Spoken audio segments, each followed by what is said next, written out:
SpaceX space travel ও exploration নিয়ে কাজ করা এবং মহাকাশে সাকসেসফুলি রকেট পাঠানো বিশ্বের প্রথম প্রাইভেট কোম্পানি। ইনফ্যাক্ট $100 বিলিয়ন বেশি ভ্যালুয়েশনে ইলন মাস্কের তৃতীয় ভেঞ্চার SpaceX চায়নার বাইডেন্সের পর বিশ্বের দ্বিতীয় সর্বোচ্চ ভ্যালুয়েবল প্রাইভেট কোম্পানি। টেক ইন্ডাস্ট্রির বেশ কিছু সেক্টরে বিভিন্ন ভেঞ্চারের শুরুর দিকে মাস্ক যুক্ত থাকলেও অনেক কোম্পানি থেকে মাস্ক বেরিয়ে আসলেও SpaceX-এ তিনি এখনও অ্যাক্টিভলি ইনভলভ থাকেন। 2002 সালে ই-কমার্স জায়ান্ট ইবে $1.5 বিলিয়ন বিনিময়ে পেপ্যালকে অ্যাকোয়ার করে নিলে ইলন মাস্ক সেখান থেকে $165 মিলিয়ন আয় করেন। যদিও এ ধরনের সাফল্যের পর মাস্ক তেমন স্যাটিসফাইড ছিলেন না। তিনি হিউম্যানিটির জন্য আরও বড় কিছু করার কথা ভাবছিলেন, আর সেই চিন্তাভাবনা থেকেই জন্ম SpaceX-এর।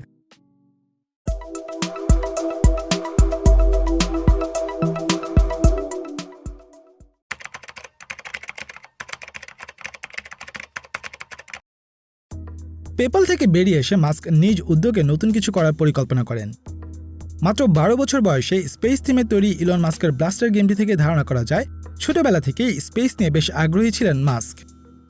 SXSW-র সাথে একটি ইন্টারভিউতে ইলন মাস্ক জানান মঙ্গল গ্রহ রিলেটেড প্রজেক্টের খোঁজে তিনি নাসার ওয়েবসাইট ঘেঁটে দেখেন, কিন্তু সেখানে এ ধরনের কোনো প্রজেক্ট দেখতে না পেয়ে মঙ্গলের মাটিতে একটি গ্রিনহাউস পাঠানোর জন্য নিজের একটি মিশনের কল্পনা করেন ইলন। 2001 সালে তিনি মার্স ওয়েসিস নামে একটি মিশনের কথা ভাবেন, যেখানে মঙ্গলের মাটিতে একটি ছোট গ্রিনহাউস পাঠিয়ে সেখানে শস্য উৎপাদনের প্ল্যান করেছিলেন। I look at the NASA website. I was like, where does it say when we're going to Mars? It doesn't. So initially for SpaceX, for example, I thought, well, the genesis of SpaceX was not to create a company, but really how do we get NASA's budget to be bigger? That was initially the goal. So I came up with this small philanthropic mission, which would be to send a small greenhouse to the surface of Mars. It's called Mars Oasis. And there would, upon landing, the seeds would be in dehydrated nutrient gel, hydrated upon landing, and you'd have this little greenhouse, and then the money shot would be, green plants against a red background. আর এই সম্পূর্ণ প্রসেসটি পৃথিবীতে বসে বিজ্ঞানীরা observe এবং analyse করবে, যা পরবর্তীতে মঙ্গলের বিভিন্ন মিশনে কাজে দেবে। এই মিশনটি বাস্তবায়নের উদ্দেশ্যে ইলন মাস্ক নেপার নামে একটি রিফারবিশড ইন্টারকন্টিনেন্টাল ব্যালিস্টিক মিসাইল কিনতে রাশিয়াতে যান। মিসাইলটির দাম ছিল $8 মিলিয়ন, যা ছিল তার জন্য বেশ এক্সপেন্সিভ। তিনি 3 বার এই মিসাইলটি কেনার চেষ্টা করেও ব্যর্থ হন। তৃতীয়বার চেষ্টা শেষে রাশিয়া থেকে ফেরার পথে বিমানে বসেই ইলন হিসাব করেন এবং নিজ উদ্যোগে একটি রকেট ডেভেলপ করার সিদ্ধান্ত নেন। এই সিদ্ধান্ত থেকেই মূলত 2002 সালে স্বল্প ব্যয়বহুল রকেট তৈরির উদ্দেশ্যে $100 মিলিয়ন ইনভেস্ট করে স্পেস এক্সপ্লোরেশন টেকনোলজি কর্পোরেশন বা SpaceX প্রতিষ্ঠা করেন ইলন মাস্ক। যদিও তার অ্যারোস্পেস রিলেটেড কোনো ডিগ্রি ছিল না, তবে বিজনেস ইনসাইডারের একটি তথ্যসূত্রে তিনি বই পড়ে এই বিষয়ে নলেজ গ্যাদার করে বিশ্বের অন্যতম leading propulsion expert Tom Mueller এবং মেকানিক্যাল ও space research and development expert Gwynne শর্টেলকে সাথে নিয়ে ইঞ্জিনিয়ারদের একটি টিম তৈরি করেন। এই টিমটি একত্রে ফ্যালকন 1 নামে SpaceX-এর প্রথম রকেটটি তৈরি করে। এই রকেটের প্রথম স্টেজে একটি মার্লিন ইঞ্জিন এবং দ্বিতীয় স্টেজে একটি কেস্ট্রল ইঞ্জিন ব্যবহার করা হয়। এই সম্পূর্ণ প্রজেক্টটির চিফ ইঞ্জিনিয়ার ছিলেন ইলন মাস্ক নিজেই। এছাড়া 2004 সাল থেকে SpaceX স্পেসে পাঠানোর জন্য ড্রাগন স্পেস ক্যাপসুল ডেভেলপের কাজও শুরু করে। 2005 সালে নাসা ইন্টারন্যাশনাল স্পেস স্টেশনে কার্গো সাপ্লাইয়ের জন্য কমার্শিয়াল অরবিটাল ট্রান্সপোর্টেশন সার্ভিসেস প্রোগ্রামের আওতায় commercial ISS resupply cargo ভেহিকেলের proposal চায়।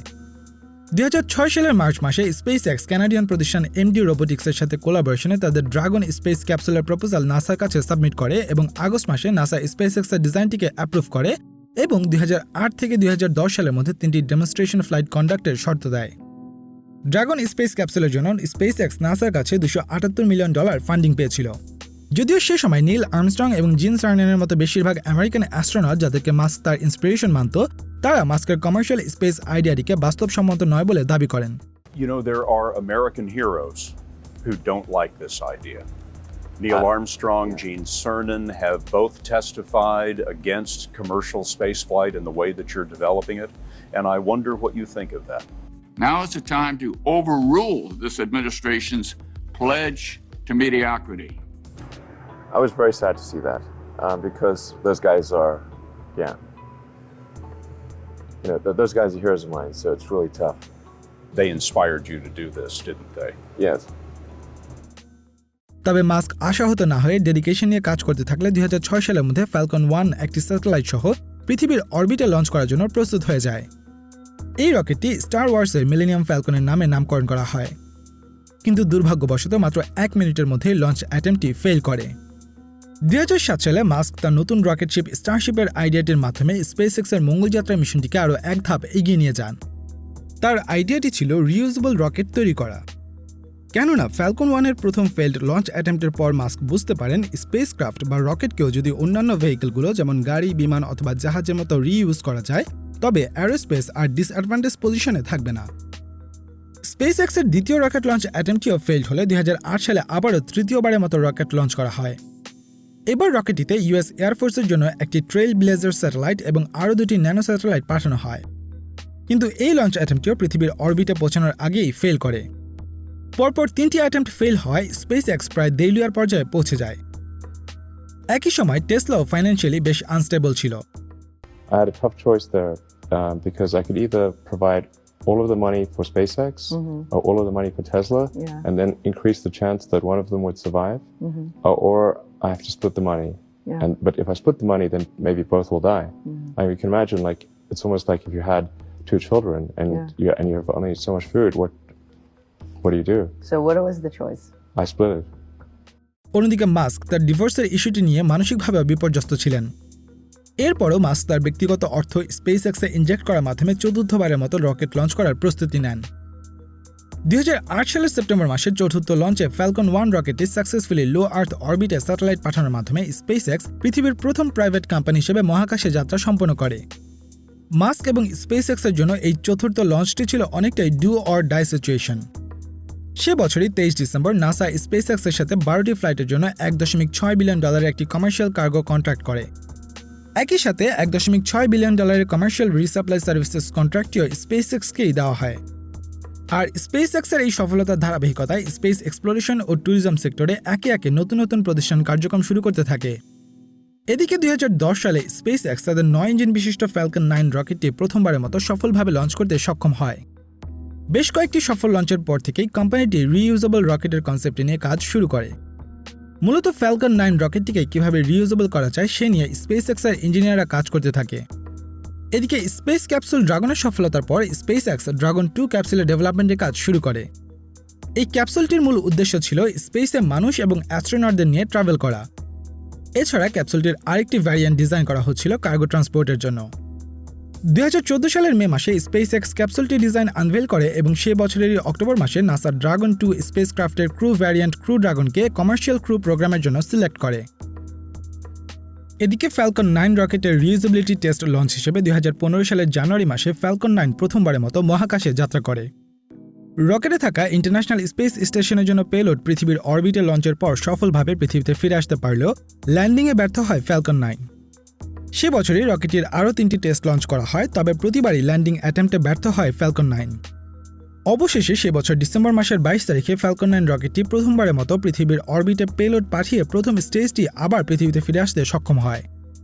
এছাড়া 2017 সালের জুন মাসে কেনেডি স্পেস সেন্টার থেকে নাসার কমার্শিয়াল রিসাপ্লাই সার্ভিসেস প্রোগ্রামের আওতায় স্পেসএক্সের 11তম মিশনে পূর্বে ব্যবহার করা একটি ড্রাগন ক্যাপসুল সফলভাবে রিইউজ করা হয়।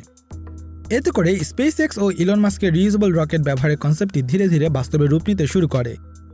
এদিকে 2018 সালের 11ই মে স্পেসএক্স তাদের প্রথম ব্লক 5 ফ্যালকন 9 রকেটটি লঞ্চ করে। এই রকেটটি এমনভাবেই ডিজাইন করা হয়েছে যেন রিফারবিশমেন্টের মাধ্যমে প্রায় 100 বারের মতো রকেটটিকে পুনরায় ব্যবহার করা যায়। সিএনবিসির একটি তথ্যসূত্রে একটি ফ্যালকন 9 লঞ্চ করতে কোম্পানিটি $62 মিলিয়ন চার্জ করে থাকে, যেখানে সিমিলার ক্যাপাসিটি ও ক্যাপাবিলিটির ক্ষেত্রে ইউরোপিয়ান এরিয়ান স্পেস ও United Launch Alliance $165 million charge করে থাকে। অর্থাৎ রিইউজেবল রকেটের আইডিয়া নিয়ে স্পেসএক্স অলরেডি প্রতিটি লঞ্চের খরচ 2.5 গুণের বেশি কমিয়ে আনতে সক্ষম হয়েছে। এছাড়া 2015 সালে স্পেসএক্স বিশ্বজুড়ে হাই স্পিড ইন্টারনেট প্রোভাইড করার লক্ষ্য নিয়ে স্টারলিংক নামে একটি স্যাটেলাইট ইন্টারনেট ভেঞ্চারে কাজ করতে শুরু করে। প্রথম দিকে পৃথিবীর অরবিটে বিভিন্ন অল্টিটিউডে 12,000 ইন্টারকানেক্টেড স্যাটেলাইট স্থাপনের মাধ্যমে একটি কনস্টেলেশন তৈরি করার প্ল্যান ছিল স্পেসএক্সের। 2021 সালের সেপ্টেম্বর পর্যন্ত স্টারলিংকের পাঠানো স্যাটেলাইটের মোট সংখ্যা প্রায় 1800টি।